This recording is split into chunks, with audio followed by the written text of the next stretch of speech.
The Mayo Experience. Mayo Experience. Mayo Experience. Mayo Experience. Experience. Welcome to the Pat Mayo Experience, Wells Fargo Championship DraftKings picks and preview. If you missed Monday's show, what are you doing? You can go back and check that out. It's me and Feinberg, and we answer your questions towards the end. And a quick update, we're considering Brooks Koepka at 40-1 now. If you go to Bovada and or Bodog, 75-1. That price will entice me, and I am in on that now. Again, the cheat sheet for the bets will be up on my Facebook page Wednesday afternoon, and the DK cheat sheet will be up on DKPlaybook.com later Tuesday afternoon. And remember to subscribe to the podcast, rate and review, give the episode a like, become a member at Fantasy National with all the brand new tools that are released, like the mix condition model. And you can now manually edit your generated lineups too. That's pretty sweet. It's something that I always struggled with, like that I'd have to go into DraftKings afterwards, manipulate my lives. Now I can just do it all on the site and boom, it's all uploaded. So become a member at fantasynational.com today. Let's get into this. Rick Gahmen on the line from the Rick Run Good YouTube channel, which is where I first discovered you. And I don't want to say like I discovered you, but like when I first came across you, the videos like have taken a big swing upwards over the past year. Much appreciated. Yeah. I got a little HD webcam, took it a little more seriously. So now you can see my pretty face in, full 1080. All right. So now I just need to like get all the people that watch your show. I need them to start watching my show, maybe vice versa as well. You can see who's better. You cleaned up at the Masters. You won the birdie that week, didn't you? I did, yeah. It was almost a little bittersweet because every single one of my followers and subscribers told me, oh, that lineup that won 10K would have won any tournament. You would have split the Millie Maker. It was like 10 grand was like the least amount of money I could possibly have won, but obviously still stoked about it. Oh, of course. And tell everyone where they can find not only your videos, but your work on dfsondemand.com. Yep, exactly. So Rick Run Good on YouTube is my channel, and then DFS On Demand is just a little place where I put together the research tools that I build, and yeah, that's where you can find me. All right, so do you still have EP working for you? Because I know he left to do a full-time gig at the Score. Is he still going to contribute?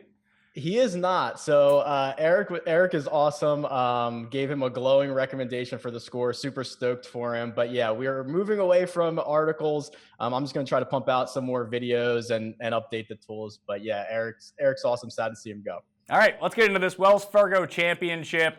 First off is the course, and I had this discussion with like 5 different people this week, and no one really knows the answer. Is Quail Hollow, it's not going to be set up to championship style like the PGA Championship. The big thing that we saw was the distribution of what stats mattered was distributed almost evenly across the board at the PGA Championship last year, where in years past, when the Wells Fargo was at Quail Hollow, it was all about off the tee. Have some length, drive the ball well, and you're probably going to score on the par 5s and tread water everywhere else. That's all you're really looking to do here, because 9 of the par 4s are now over 450 yards. There's 2 really short ones. All the par 3s are super long, but you can get these par 5s. Now, a follower was at the course earlier this morning, took a picture of the second cut of rough. So let's throw that up there right now.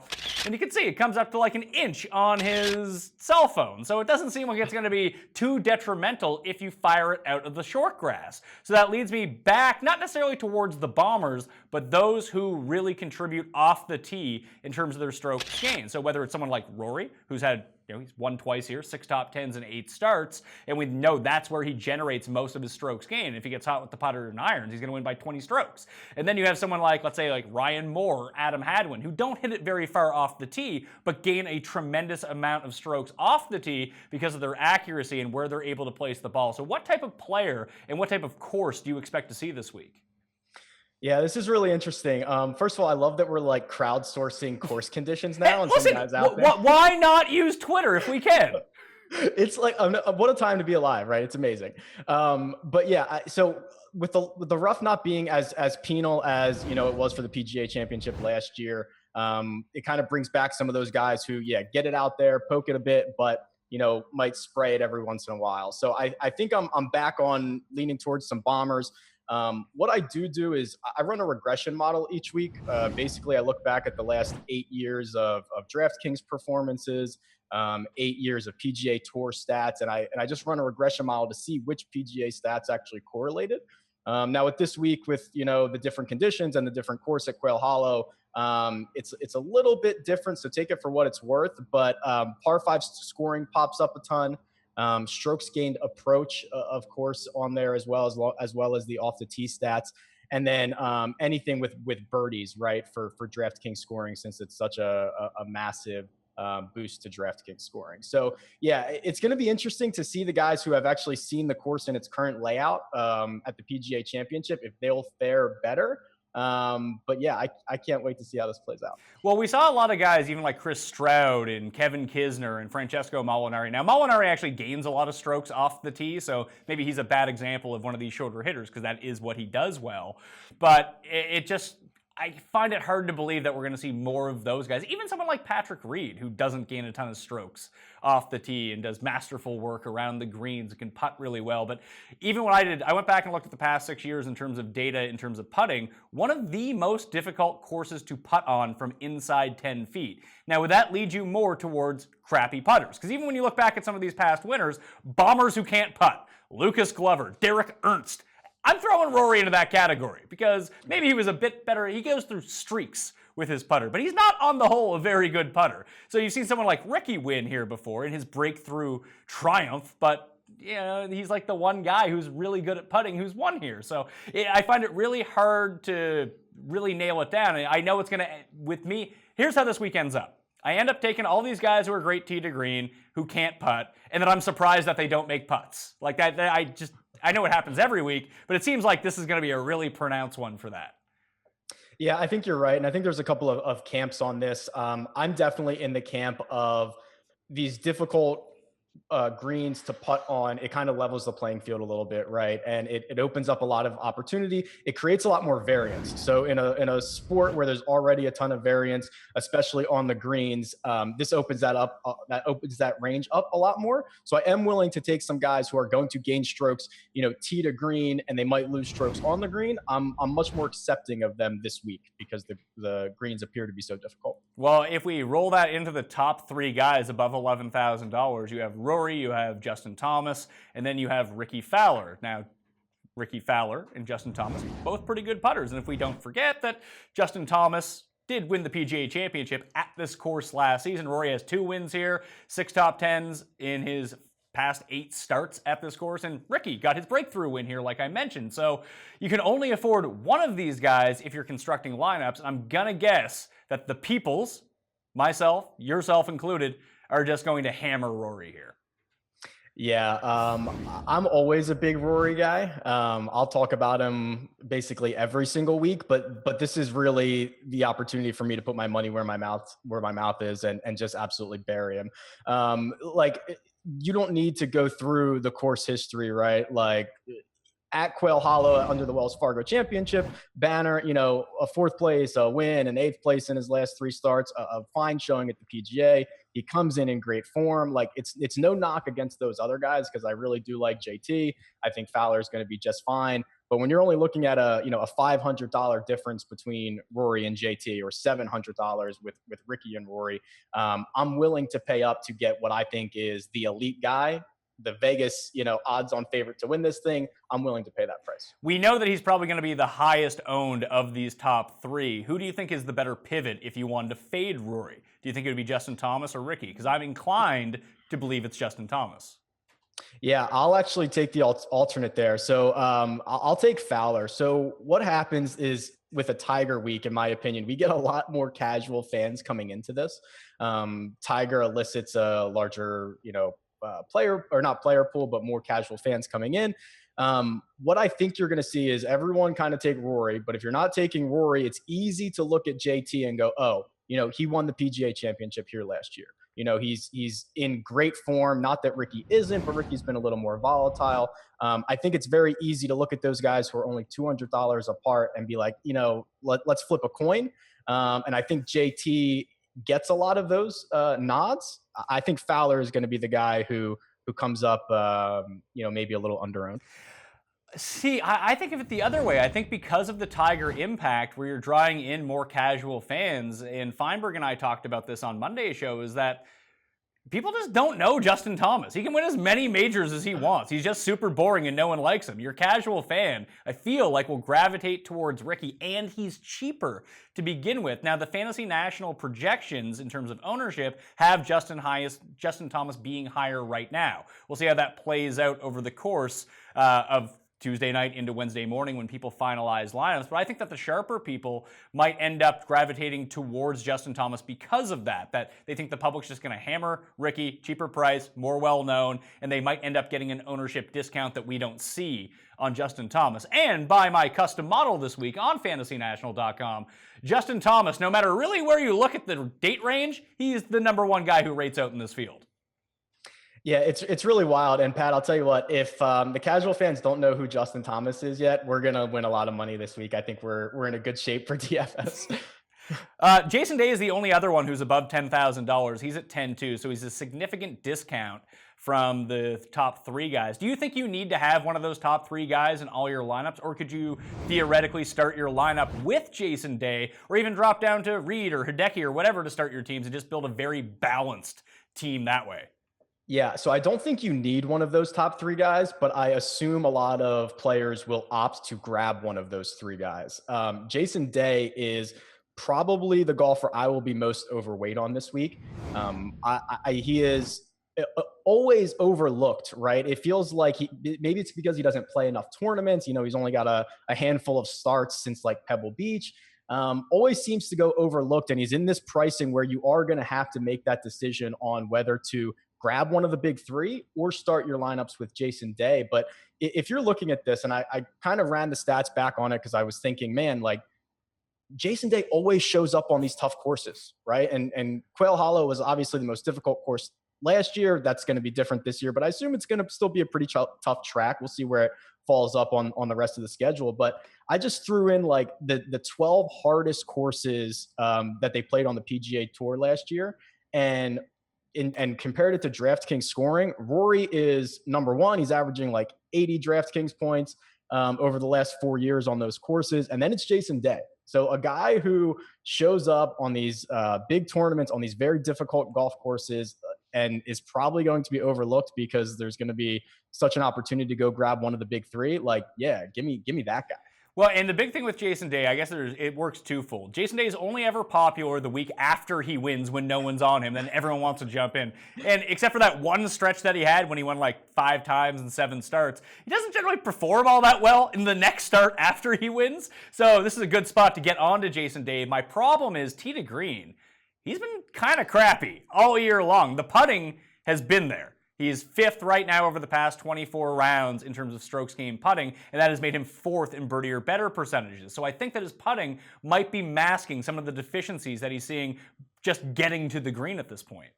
Yeah, it's really funny you bring that up, and I don't disagree with you. I usually use my PGA stats kind of at a longer range, and Jason Day is one of these guys where he went through like that stuff with his mom and he was like really bad for a while and then he took some time off, right? I mean, what I wonder is if his long-term PGA stats are a little bit skewed, because when you think of a guy like tee to green, that's Jason Day, right? Like, shouldn't that guy be like at the top of every PGA stat? So I wonder if he's one that his numbers are a little bit skewed, but I don't disagree with you. There's definitely concerns there. But when you compare it to, his peers in this price range or the opportunity that you have, he's 18-1, or at least with the numbers that I'm using here, like it's hard to overlook this guy.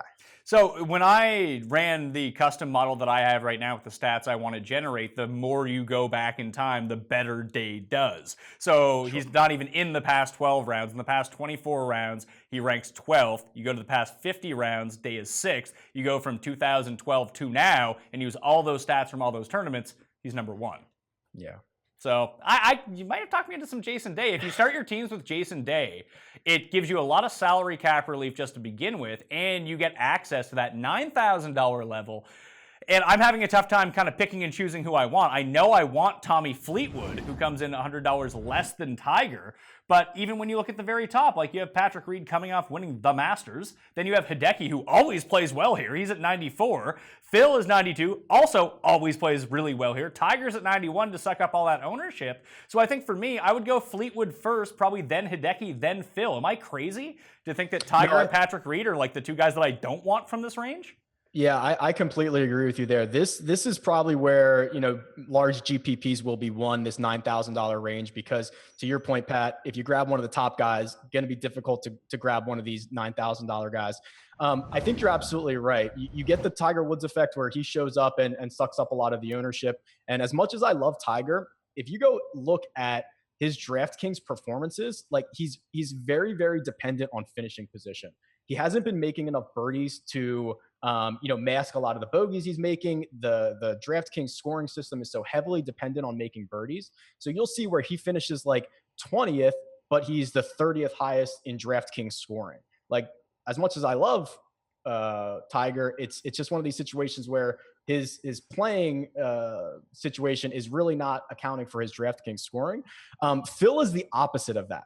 Phil is a guy, if you can stomach the roller coaster, right? If you can watch him make a double and then an eagle and then give it all away, 2 holes later, he's the one that's beneficial in DraftKings scoring because he'll finish 35th, but be like the 18th highest DraftKings scorer, something like that. So that's appealing in this type of format. Definitely agree with you that Matsuyama will be the guy you want to take with low ownership. He always plays well, never popular. But yeah, I will mostly be avoiding Reed and Woods, so we're on the same page there. The one thing that worries me about Hideki is how poor he's been off the tee so far this season. Now, he did struggle through a wrist injury, missed a bunch of time, then came back and played in match play and the Masters, which we don't get strokes gained statistics for. So it's really skewing it towards the part where he was struggling through this wrist injury. Do you believe anything to sort of the narrative out there, and I think that I'm the one maybe propagating this, that there is some sort of correlation between Quail Hollow and Riviera? Oh, that's interesting. So that ad actually popped up when I was doing a little bit of my research. I'm not sure I'm as heavily on board as you might be, but yes, I do think there is something there. And along with this Matsuyama thing, a guy who's battling a wrist injury, that's always like this little narrative too, right? Like, oh, he's playing through an injury. Like, is he going to be okay? Well, he's out there, right? Like I'm a pretty big believer that these guys don't usually tee it up or start an event unless they're fairly healthy, especially for, the Wells Fargo. Like we could see a guy do that and play a little bit hurt for the Masters. Nothing against the Wells Fargo Championship, but I think these guys are usually pretty healthy when they tee it up here. It could be a situation, too, where you're just trying to get yourself ready for the Players next week. And if this is the only chance you have to get these reps in, then maybe you potentially show up a little bit unhealthy. And that brings us to the $8,000 level. And boom, Brooks Koepka just sitting right there in the middle. He's now 75 to 1 to win this tournament. He comes in at $8,600. He did return to the Zurich Classic last week and played with some scrub and missed the cut. Mark Turnza. I don't know what Brooks is doing. He has great relationships with all these guys who aren't any good, apparently. But he looked fine. He shook off the rust, and he was the better part of that twosome. He drove the ball incredibly well. I don't know if people are going to be willing to commit to him here this week, but when you look at how this course sets up and what Brooks historically does really well, doesn't this just seem like a Brooks course? Yeah, I think he's begging us for 75 to 1 bet or to get him in some lineups here. It's really interesting, right? He finished 13th at the PGA Championship last year. He's shaking off the rust. I agree. I didn't see a ton of his shots, but I swear they probably used like every single one of his shots. They probably he was the sole scorer in that pair last week at the Zurich. I would love to be a fly on the wall on how these guys decide who they're playing with or who they owe for that. But this is a really good spot to grab Brooks Koepka. Tony Finau, always a very popular DFS guy. I imagine he's going to soak up a lot of that ownership in this range. So Koepka opens up a little opportunity for us to be high risk, high reward, and go get a guy who legit, if this tournament was in 3 weeks, we'd be like, oh, he's in form. He's going to win this thing. So when we look down in that entire $8,000 range, Casey leads it off. Then it's Louis at 88, Finau at 87, like you mentioned, Brooks at 86, Moore is right there. He has a really good course history and has been playing, I wouldn't say shockingly well, but someone who had a good finish at Riviera earlier this season, has played these longer courses despite being a short hitter excellently. Then you have Webb Simpson, this is his home course. Kisner coming off another week where he blew it in the final round. Russell Henley, Alex Noren, Bryson, and Berger both at $8,000. There's a lot of guys I really like in this mix in the $8,000 level, and I'm really struggling of who I want to be overweight on. I know I'm going to be overweight on Brooks, but I know that's not going to take a ton of lineups to be massively overweight on Brooks because I don't envision a lot of people going to him. I think that Bryson and Finau might end up being the most chalky of this group, but can you talk me off of them? No, I can't. There really is a bounty of riches in this tier here. Even Louis, who compared to his peers has better Vegas odds to win this thing, a second place at the PGA Championship last year. Tony Finau, in that model that I was mentioning earlier, where I just plugged in all the hardest courses over the last 4 years. Take this for what it's worth. It's not my opinion, but it's fact. Finau has played 2 more tournaments than Justin Thomas has, and he's averaging 2 more DraftKings points over like 31 tournaments on those 12 most difficult courses. So no, you will not. I will not be the one to talk you off Tony Finau.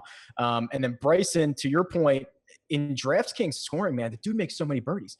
He's like a massive birdie maker, and he piles it up on DK, and it's really hard to not plug a guy in at $8,000 who's gonna, he's almost like Jordan Spieth, where he like grinds every single hole, right? Like he's just willing to go out there and be like a total nerd and like look over a 4-foot putt for like 15 minutes. Like that's what he does, and he's willing to do it, but it's kind of cool for his owners.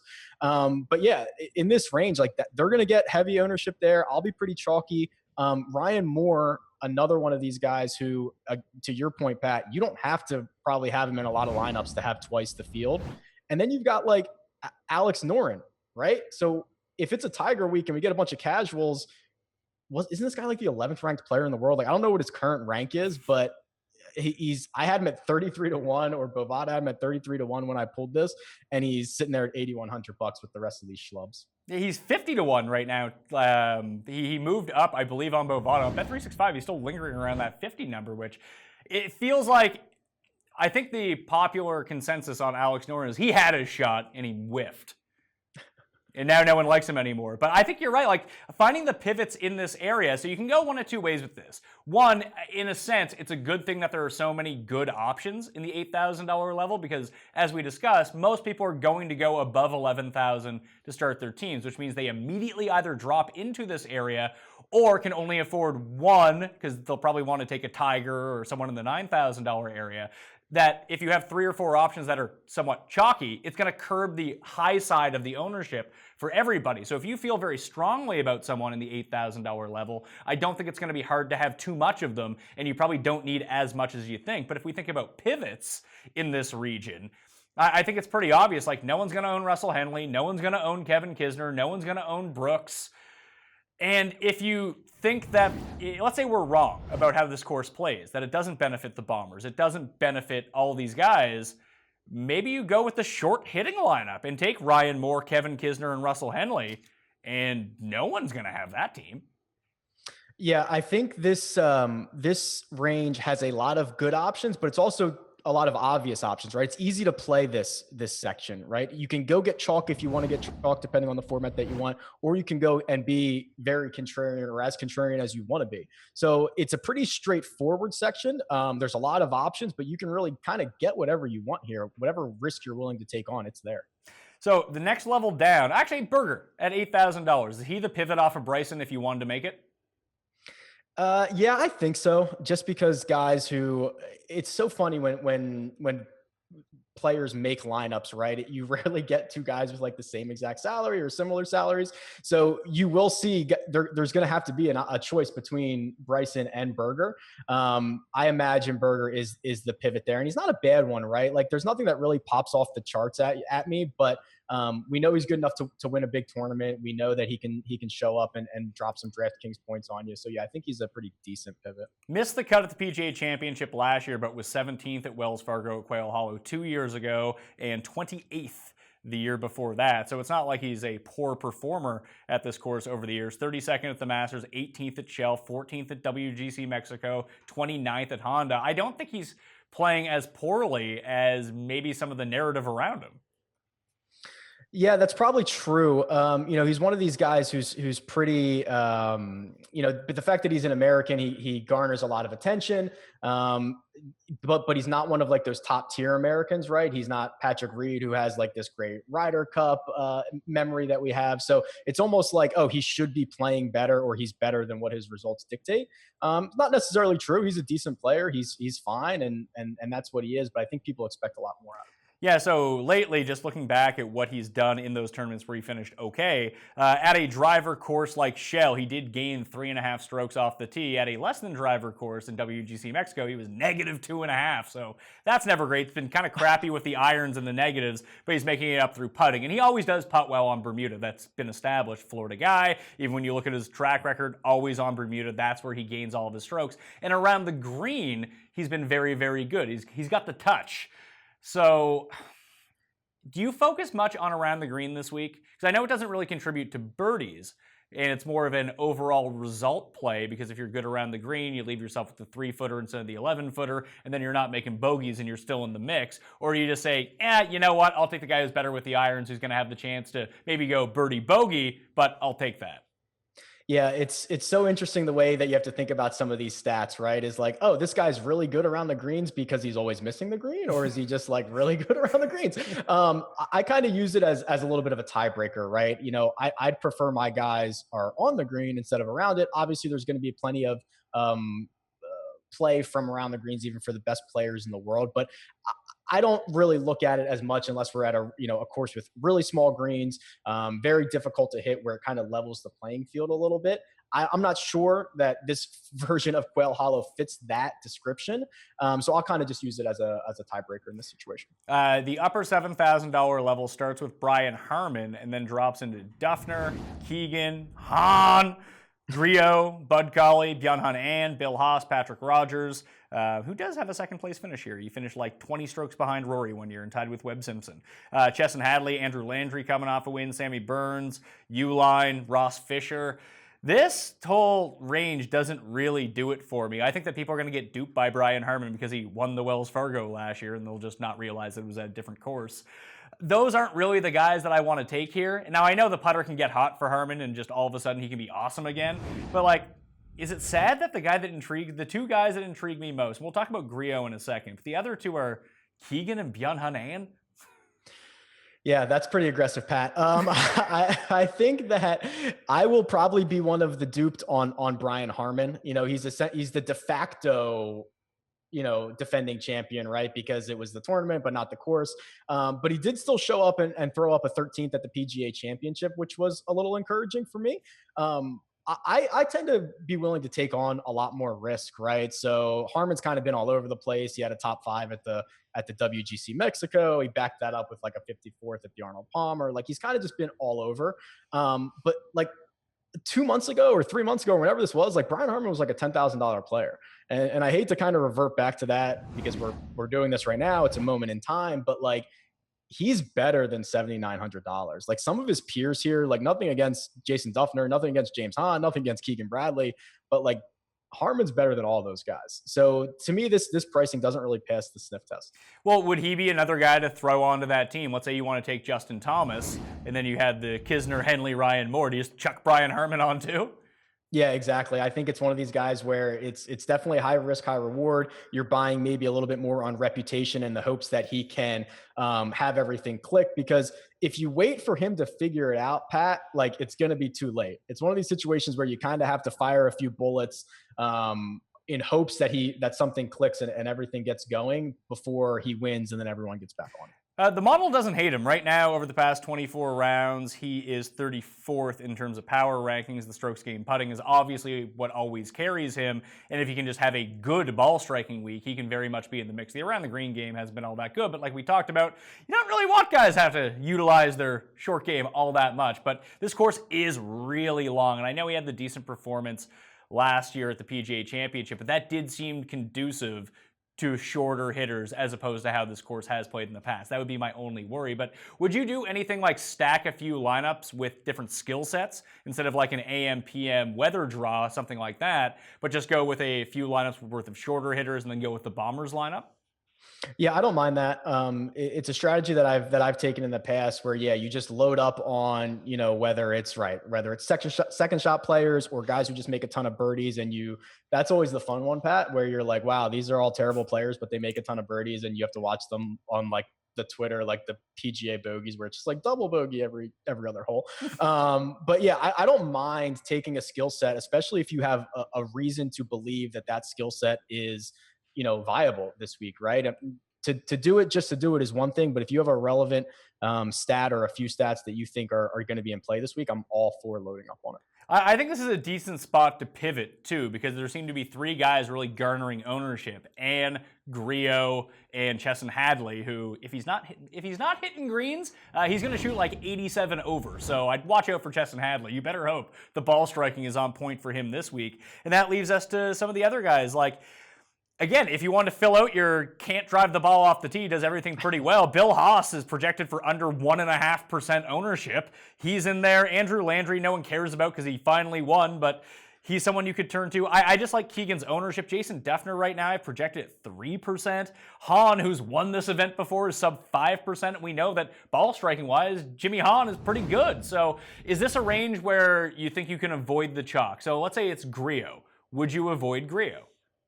Yeah, I would. Just looking at some of the correlated stats for this week, when you're down in this range, like I'm willing to go with like one elite stat, right? So I've got like the list of 5 that are what I would deem, the most important correlated stats. I'm just looking for a guy to pop off in any one of them at this point when we're sub 8,000. So to your point, Pat, Keegan, strokes gained approach 1.04 this year, which is elite in this field. So we at least have a guy with an elite skill set. It's almost like, the NFL draft at this point, later rounds, we're just looking for something. Chesson Hadley also fits that mold too, makes a lot of birdies, but plenty of concerns there with just, right, he's going to be death if he misses the greens. I don't mind going and grabbing someone like James Hahn. Pops off in a couple of different places, even with his recent form. Like, what do you do? Missed the cut last week, right? Yeah. Like, does this guy have to make cuts before a win? Didn't he miss 8 straight cuts before he won this event in 2016? Like, that is true. So he is a kind of guy who, if something clicks, if he gets back and gets good vibes here at Quail Hollow, like, maybe he spouts off and has like top 10, top 15 upside. I'm just trying to look into see what Bill Haas has done here over the past few years. Let's see. Wells Fargo, miscut, 68th, 44th, miscut. All right, so probably not Bill Haas. Probably not the best idea. Glad I looked into that. The other one here is Sam Burns, who won on the Web.com tour. It's weird that he played with Tiger in that round because he and Tiger have been generating results in very much the same way. I don't have the numbers in front of me to see what he's done in terms of DraftKings scoring, but I bet you it's lower than his final positions would dictate because he's just putting so well that he's not necessarily generating a ton of birdies, but he's not making a lot of bogeys. Yeah, so you're right. And Sam Burns is the guy that I had circled as well, just because we've shown, it's a little bit of a narrative, but we don't have a ton of stuff to go off with Sam Burns. But, when you gut it out in a round with Tiger and you show up and you outplay him on Sunday, like that shows a lot for a guy like Sam Burns. A couple of decent finishes since the Honda, right? 2 top 12s. And yeah, like how about Sam Burns? $7,500. A player that I think can get around the course. He's not going to kill you too often, but he's also not going to drive up your DraftKings scoring. But hey, we're in the 7,500 range, Pat. Like, what are we supposed to do down here? Yeah, and I just think that avoiding the chalk in this area, because I know that I'm going to end up being chalky in the low $7,000 area, that I think is a nice spot to kind of pick and choose a few guys that no one else is really on. And Burns, Well, he is putting really well. He's 16th in this field in driving distance over the past 24 rounds.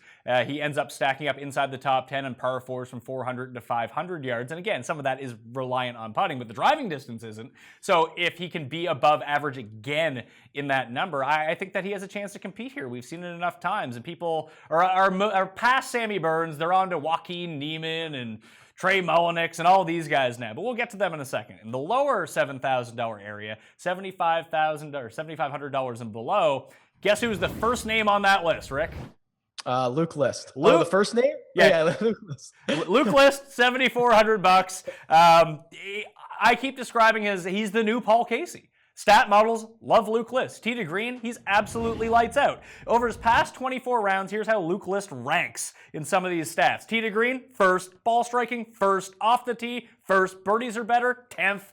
Approach, 4th. Around the green, he's inside the top 10. Guess what he can't do? Putt. But if this is going to be one of these weeks where we're not focusing that much on putting, why not Luke List?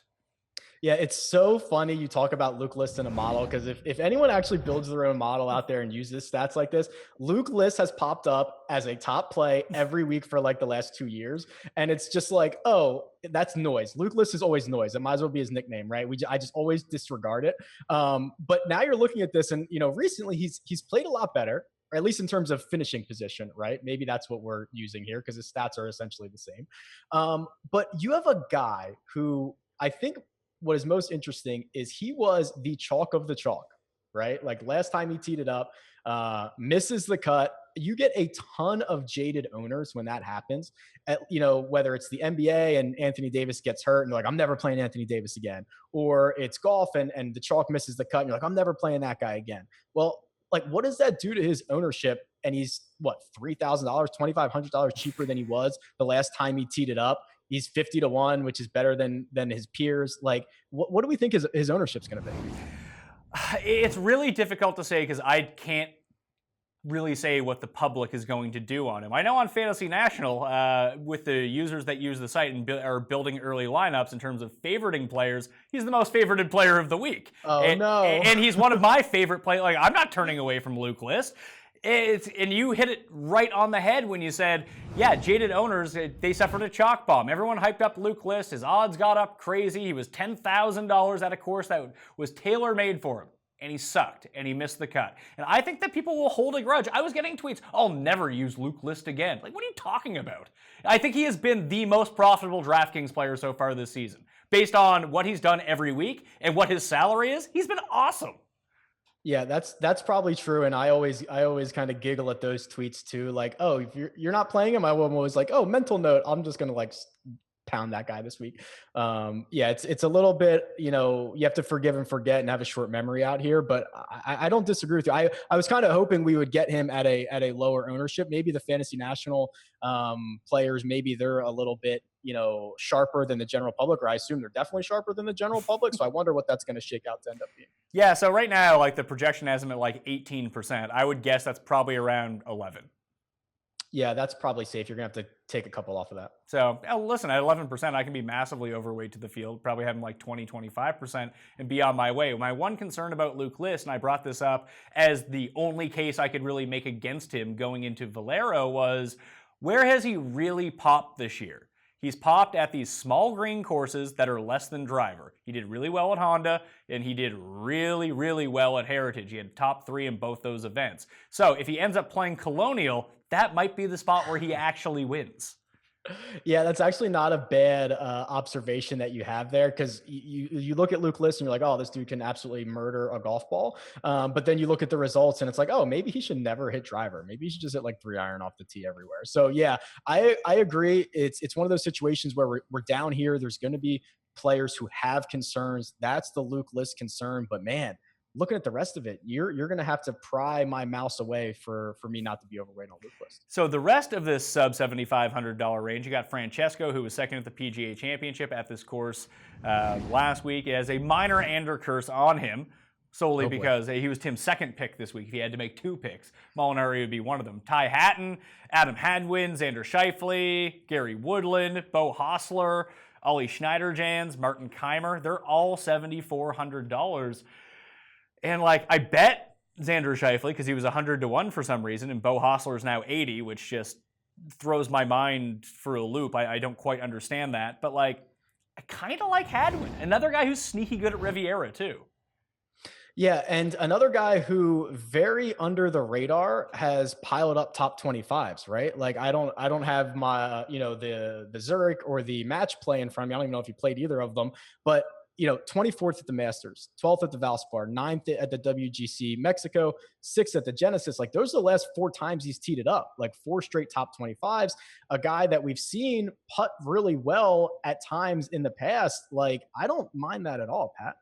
Do we just go to Hatton here? He projects to be super low owned. The two things that he does really well, he putts really well, and he actually drives the ball really well. He doesn't have a great deal of distance, but he's one of those other guys a lot like Molinari somewhat off the tee, and I know that people are going to go to Molinari this week. Feel like he's going to be relatively chalky. So if I can get Hatton at a fourth of the ownership, he's a better player, so that just makes a lot of logical sense. That I think that Hatton's just going to find his way onto a lot of my rosters this time around. It's going to be him. I'll use a little piece of Xander, then I'll probably just drop down to Adam Scott because I'm a masochist.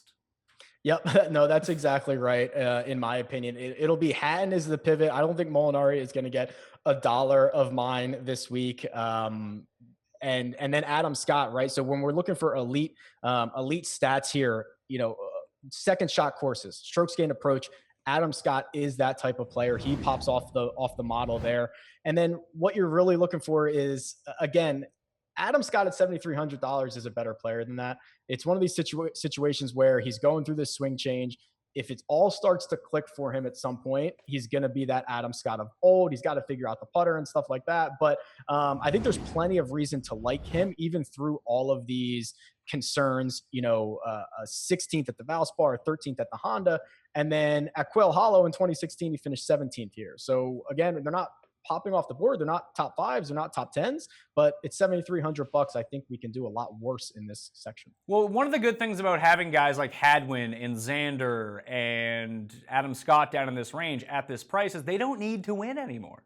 Like they're not $9,500. Like a top 25 is fine. If you get some upside and they finish like 11th in DK scoring for the week, like you're lapping the field.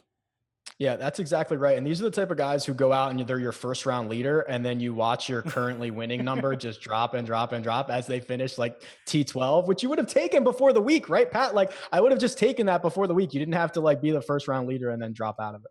Any interest in Gary Woodland here? No. Okay.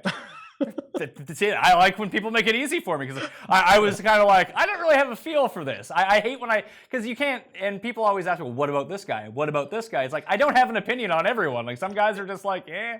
It's like Paul Casey this week. I'm just kind of like, eh. That's exactly right. You don't have to have like a hot take on every single player in the field. Like you can be indifferent or you can be lukewarm or you can be whatever. Gary Woodland, a guy who's missed way too many cuts coming into this and has the course history, right? Like that's always the argument. I'm by nature more of a recent form guy. I don't think players just show up at a course and go, oh, I remember, I've got good memories here. Like I've got good vibes. All of a sudden my game clicks. Obviously I like to have that, but I would much prefer a guy who's playing well, who's hitting it well coming into the event as opposed to just blindly following course history.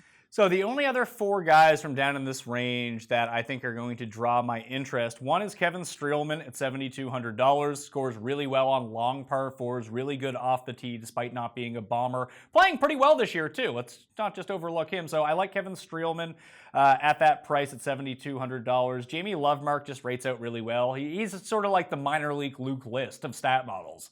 He just kind of rates out well every week, and he has such good pedigree that eventually you think that he's going to break through, but at this price he doesn't even need to break through. He seems to be like, okay. So I like him at $7,100. I'm a slut for Brandon Harkins. I just can't get away from this guy.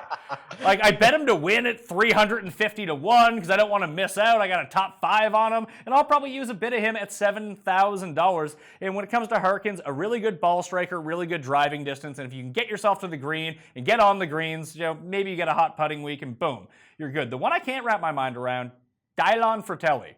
It seems like this course should suit him well. It's just his play is just so capricious. It's up and down that I know he's a top ranked Euro player coming over. Maybe he just benefited from those courses better. Yeah, it's really interesting. And if you're into Harkins, Pat, you probably should see someone. I think you have a problem there. But I mostly agree with you on the rest of it. Streelman, a 7th and an 8th place finish coming in, has had good vibes here in the past with a 9th place finish in 2015, a 14th in 2014. Like I'm all aboard the Kevin Streelman train at $7,200. Fratelli, yeah, I don't really have much of a pulse on him. He's probably more popular on DFS Twitter than he is in Rick's mind or whatever like that. But I just like, I don't see it there. Right. I'd prefer to have at least more information before I really throw a lot of dollars at him. But I think the one guy that is interesting is Sean O'Hare. You know, 3 top 12s in his last 5 starts, including a second at the Valspar. Not only has made his last 2 cuts at, what do we call it? Like old Quail Hollow, like 2016, 2015. He had a 35th and a 20th. And then he actually played the PGA last year and finished 33rd. So to your point, Pat, like if he posts like a 33rd or a 20th this week, like I'd be super stoked about it. I don't need him to go out and win this golf tournament. Hey, and he has won this golf tournament before at Quail Hollow, so that is something to look into. He really cleaned up with his irons in Texas the last time that we saw him before the team event, gaining 6 strokes through approach. But before that, 3 consecutive tournaments losing strokes with his irons at Heritage, Shell, and Arnold Palmer. And it just, that worries me just a little bit. Yeah, definitely a streaky type player, and has been for his whole career. You're just trying to catch him in that upswing of results before he inevitably turns into Sean O'Hare again. All right, sub $6,000 level. I think the discussion that we need to have here is what chalk do you go with and which chalk do you pass on? Because there's 3 guys all right next to each other, and they're all garnering different types of buzz this week. So first of all, we have Lucas Glover, another great tee to green player, former winner of this event. He comes in at $6,800. The new hot thing, Joaquin Niemann, the Chilean, former #1 amateur for like the past 2 years, now a pro coming off a top 10 in Texas. He's $6,800, and he opened the week at 225 to 1. He's now down to 100 to 1, sub 100 on some books. Then you have Trey Mullinix, who's the longest hitter on tour, coming off a 2nd place finish in Texas, and I feel like no one really wants to talk about him. So do you have a preference between those 3 guys? Because I have 0 issues fading Glover like that. I'm fine with that. But I don't want to be the guy that fades Niemann, and then Niemann goes out and just does his thing. Yeah, so I have a slight preference on these guys. I agree with you. Lucas Glover, if I never say Lucas Glover's name again, like I'm not too worried about it. Trey Mullinax, I think, is probably the best option here. Seems to fit the course. You get the 2nd place at the Valspar, the 8th or the 8th place a few starts earlier. So, or the Valero Texas Open. I've been calling that the Valspar. I was tweeting out that I had Valspar picks for the Valero. So don't worry about it. And on my sheet, I just do VAL. So I was like, oh, Valero. And then I looked back, I was like, wait, Val? Oh no, there's 2 of them now. I should have changed that. So, okay. But yeah, I think he fits the model a little bit better than these other 2 guys. Niemann, for me, what a great story. Love it. But unfortunately, it's a little bit too anecdotal. It's a narrative right now, right? I think he played great. I love getting a guy who is playing for his like PGA Tour career, right? Like trying to rack up and garner his tour card for an extended period of time. Like I love that, but like I'm not sure I have much more than that, Pat. Like I don't know. He's good. We know he has pedigree, if nothing else. Good. He's good. Yeah. I'll probably spread some dollars where I'll just try to find some of these, really, really good scorers. So for example, the creep, Grayson Murray at $6,900, big time birdie maker. He's got 3 top 16 finishes in his last 4 starts. I think he could do worse than him. I'm usually a pretty good Grayson guy. I'm usually all over him anytime he can hit driver. But the one thing that I went and looked at, and I know the putting stuff can be weird, but these are really fast greens. And I went and searched by who are the worst guys on fast greens, and like Grayson Murray is the worst. The absolute worst. Wow. Okay. That would be a little bit concerning. What do you think about Danny Lee, who has had good course history, 9th place in 2016, 13th in 2015, but hasn't even cracked basically the top 50 in forever? Danny Lee's a tough one because when Danny Lee's rolling, You love to have Danny Lee. He's the guy who's going to go out and bogey the first 5 holes, and all of a sudden he's even, then he's back 4 over par. He's a great DraftKings scorer when he's at the top of his game. I just have no feel for him. And when it gets into situations like that, I'm always like, well, you either always play Danny Lee or you never play Danny Lee. There are just other guys in this range. And one of the names I forgot in the $7,000 area, I'd rather roll the dice on Keith Mitchell. At least that guy kills it off the tee and putts well on Bermuda. Yeah, Keith Mitchell was actually a name that I did not have circled. I had it underlined, which is not as aggressive. Is that the next tier down, the underline? Yeah, it's like, and then I'll do a dotted underline if I'm really not sure. But yeah, so he was a name that I at least caught my attention. And then if you're really I get tweets all the time that are completely dependent on tournament history. I will not be playing this guy, but Robert Streb. Oh, God. Trust me.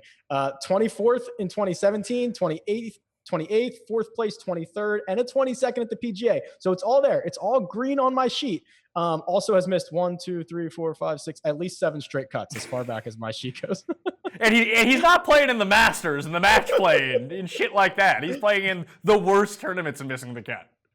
Yeah, he's not going to get any of my money, but I know someone is going to comment on a tweet or something, what about Robert Streb? Well, what do we do with some of these course history guys? Like JB Holmes, you like Sean O'Hare, Chris Stroud played really well at this course a season ago. I'll even throw James Hahn. I think I like James Hahn the best out of all those guys. I know he's the most expensive, but he's the only one I think I would turn to. Yeah, hard to disagree. A guy who has actually won here. And then if you just look kind of at the correlation model, I think he's the best one there as well. So yeah, it's one of these situations where, we would normally be licking our chops to have Quail Hollow, which is such a staple on the course. We would have had great course history. Then they flip and go to Eagle Point for a year, and then they redo it. Now we're all playing this guessing game. So it is a very unique situation. It's very difficult. I think we're just kind of have to poke and prod our way through this. Last few guys, this is JT Poston's home course, and there's only one thing JT Poston does well. He hits his driver well. Is this a spot where you could sneak him into, let's say you played 20 lineups, sneak him into 2, and if he actually has a top 20 that you're just whoa, no one else has JT Poston?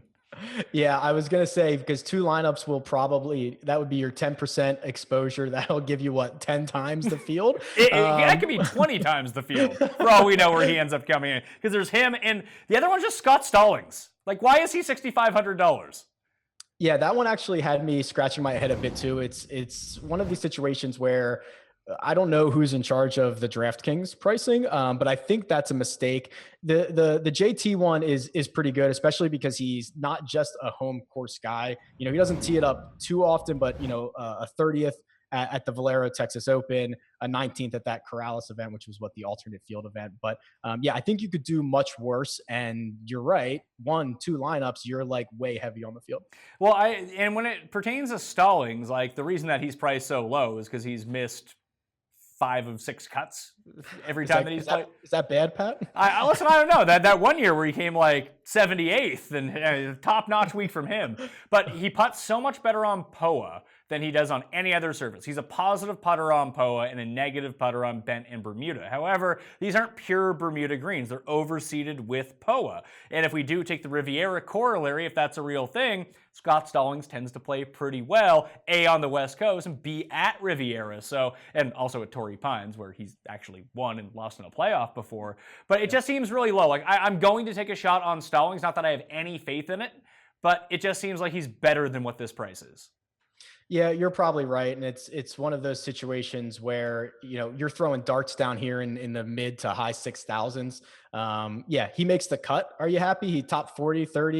You're dancing in the streets. If he does anything more than that, you might be winning GPPs. Well, I just like that he's someone that can actually contend. He's a former PGA Tour winner, like I mentioned, but he just pops up inside the top 10 once every 8 weeks. Yeah, some of these guys don't have the pedigree there's a difference between throwing darts just to throw darts down here. Joel Dahman, I've never heard that guy in my entire life. I don't think he has an opportunity to win a golf tournament.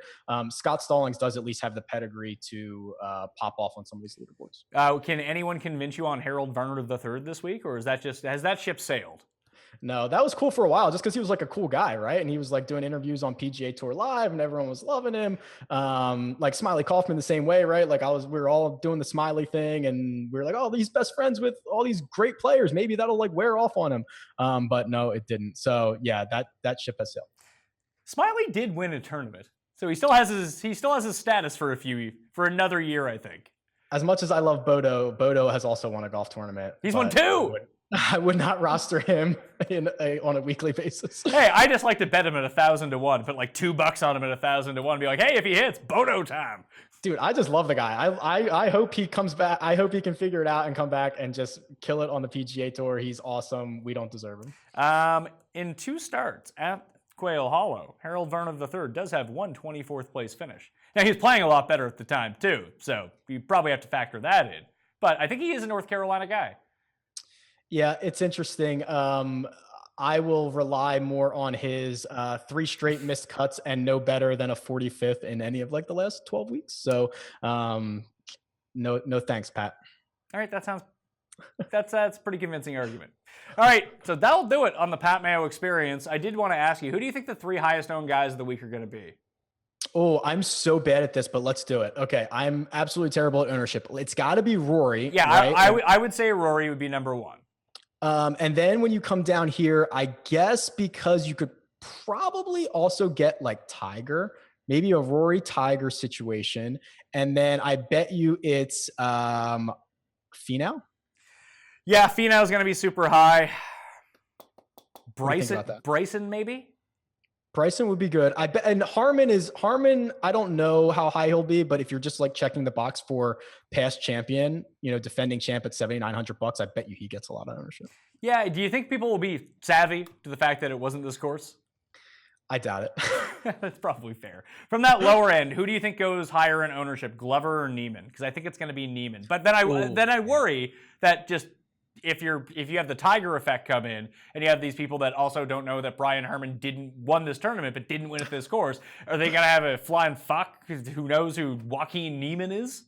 Yeah, it should be Neiman, but that we are also giving a lot of credit to the general public of people who are playing for like the second time all year to be able to figure that out. It should be Neiman, but hey, anything's possible in a Tiger week. All right, Rick, pimp the site, pimp the channel, pimp yourself. Sweet. It's Rick Rungood on YouTube. It's at DFS On Demand on Twitter, dfsondemand.com. I'm Rick. Thank you, Pat. I appreciate it. Hey, thanks for being on the line, man. This was a lot of fun. It was awesome. All right, I'm Pat Mayo. You can follow me at the PME on Twitter, Facebook, and Instagram. Sometimes I take pictures, not often. You can find my DK cheat sheet up on dkplaybook.com along with my full field, course, and initial pick preview. Those change throughout the course of the week, so always check back. I have a live chat 1:30 p.m. Eastern on the DraftKings YouTube page Wednesday afternoon to finalize the weather, finalize some lineups, and take any question that you have. After that, my betting cheat sheet will just pop up on my Facebook page, facebook.com/thepme. Become a member of Fantasy National, give the episode a like, subscribe to the podcast, rate it 5 stars, and that's all I ask to keep the show free. So thank you very much for watching. I'm Pat Mayo. Good luck with the Wells Fargo Championship. I'll see you next time. Pat Mayo Experience! Experience!